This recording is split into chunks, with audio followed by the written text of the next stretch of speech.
Hello and welcome to this short grammar lesson. Today we're going to be doing some vocabulary building, some word building. You've got the potential to become a human thesaurus. We're going to be looking at synonyms and antonyms. I hope you can remember what synonyms and antonyms are.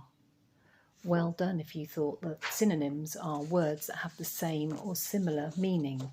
Antonyms are words that have opposite meaning.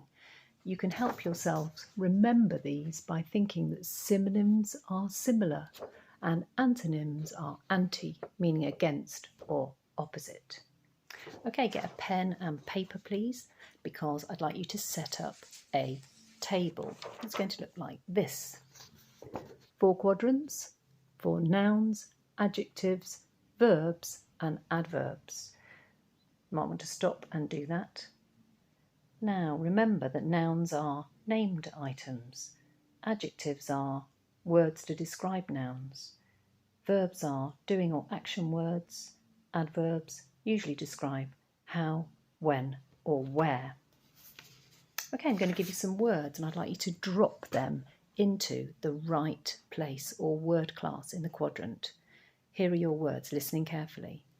Mum, dig, dirty, hard, hat, quickly, walk, carefully. Play those back if you're not sure. Pause if you need to. Your answers should probably look something like this.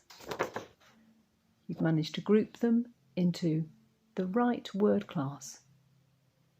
The reason it's good to be sure of a word class is that the synonym or antonym of a given or target word is going to be in the same word class. For example, we said dirty. Hopefully you knew it was an adjective. So if you knew it was an adjective, the synonym or word meaning the same or similar is going to be an adjective. The antonym, same or similar, is going to be an adjective. What could you have here? Yes, you could have filthy. What could you have here? Yes, you could have clean. Okay, next task. You might need to pause while you get this one set up. I'm going to ask you to set up a table. Your table's going to have 3 columns. Middle column says word, a word for synonym and a word for antonym. I'm going to read you some words and I'd like you to write them in the middle column. These are your target words. Get ready. The words are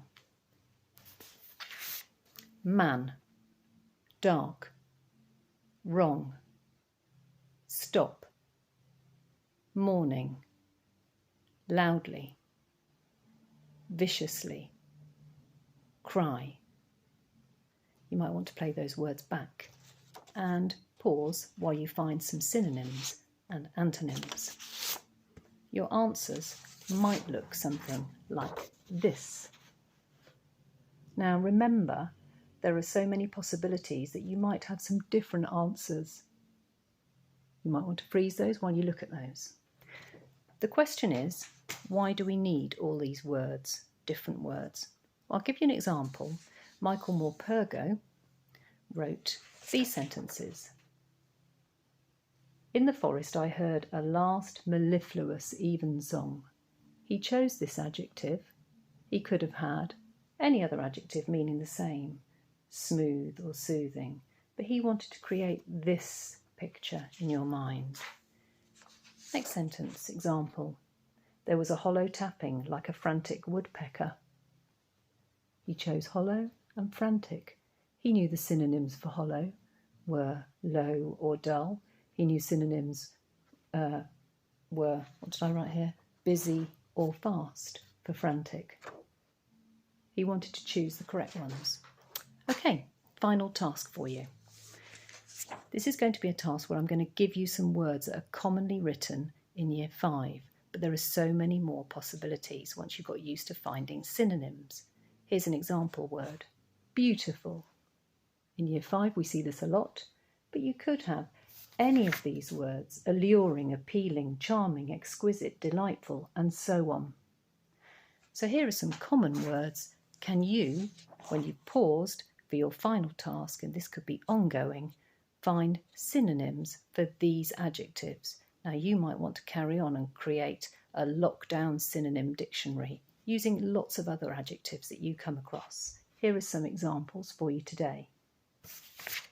Tall, kind, old, dark, important, cruel, small, blue, or any colour. Okay, there's a task for you. Could be ongoing. Stay safe.